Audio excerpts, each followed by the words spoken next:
Welcome to CivilNet. My guest today, Sevan Nisanyan, is someone you've heard from on CivilNet before. Sevan Nisanyan is the person who was convicted and imprisoned, ostensibly for illegal construction, but possibly not for illegal construction and other reasons, perhaps for being Armenian, as he sometimes says, perhaps because he also said and wrote some things that were considered questionable by the Turkish government. All of that you've heard here on CivilNet and elsewhere. What's interesting is that Sevan Nisanyan is out on furlough. He's in his village of Şirince, where he's done interesting tourist-aimed construction, and we get to talk to him during his 1 week's furlough. Sevan, thank you for giving us the time on CivilNet. Thank you very much. I'm right, it's a 1 week furlough? Yes, indeed. I don't look like a jailbird. It's a typical jailbird, do I? No, you don't look like a jailbreaker. But tell me, is this because you've been on extremely good behavior? No, it's a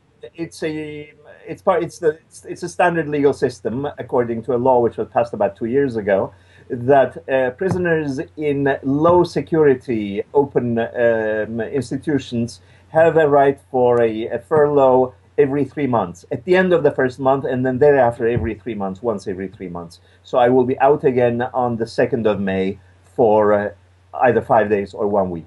Okay, so we should make an appointment now for the 3rd of May, but that's different. Sevan, you know, in prisons often they say that there are rankings, categories of prisoners. There are those who are respected because of the reasons for their incarceration. Is there such a hierarchical system in Turkey? What I'm really asking is, how are you perceived by your roommates? There's no question that the social balances or the social rankings of the outside world are reflected somehow or other within the prison. This is a low security prison where we get a whole bunch of different sorts of people. And obviously someone who is both older as well as socially in a better position is respected and treated accordingly in prison. There's no question. Not specifically because of the reason that you're there. That works the other way around. In other words, in every prison, always murderers have the highest ranking. And, you know, drug pushers and thieves have the lowest ranking. And where do you rank? Sort of below the top. I'm sorry to hear that. What are you doing for intellectual occupation? I've been reading enormously. I mean, there isn't much else to do, so I've read more than 60 good books in a month's time. Is there limitation on what you can take in to read? Not really, not really. Every book has to be approved by the administration, but they approve everything routinely, including all sorts of strange and foreign and dangerous books. You might know that I made an appeal to the public to send books because the prison did not have a library. Now we received about 1,000 books in donations, including some very, very good books, including some of the best books published in Turkey within the last year or two. Wow. So that now we have a very decent library, and there's plenty of material to read. I discovered Alice Munro. I'd never read her before, the last year's Nobel Prize winner for literature, yes. Yeah, I think that was quite a discovery for me. I've been reading a lot of history, I've been reading this and that, I've been reading a mishmash of things. And are you going to be writing some books? I hope so. The first month is usually the hardest time in jail. After that you settle into some sort of a routine, and I do hope that somehow or other I will be receiving my computer, possibly even, I hope, I keep my fingers crossed, with internet connection, so that I will be able to work on my projects. You have access to news, obviously. Yes, we have television and newspapers. The evolving situation in Turkey, and I don't know that I should ask you this given your legal status, but the evolving situation in Turkey has made for some great public debates, writings, discourse. Is that discussed on the inside as well? Oh, absolutely. It's the main topic, and it's on every television channel. And obviously, we have 300 people in the jail who don't have anything better to do, so they discuss politics. It's a spectacularly dramatic spectacle, really. What's going on in Turkey now? It's a heavyweight boxing championship going on with lots of very spectacular punches.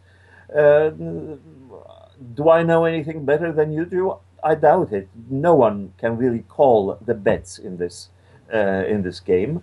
It's a very high stakes battle, which no one was really expecting to escalate to such an extent.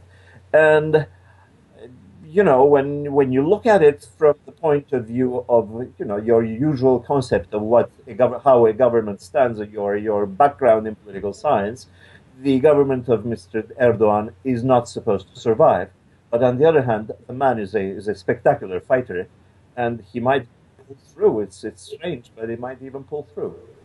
Let me ask you a question about 2015. There are theories that work all sorts of ways, that in the run-up to 2015, the Turkish position will become even more intransigent.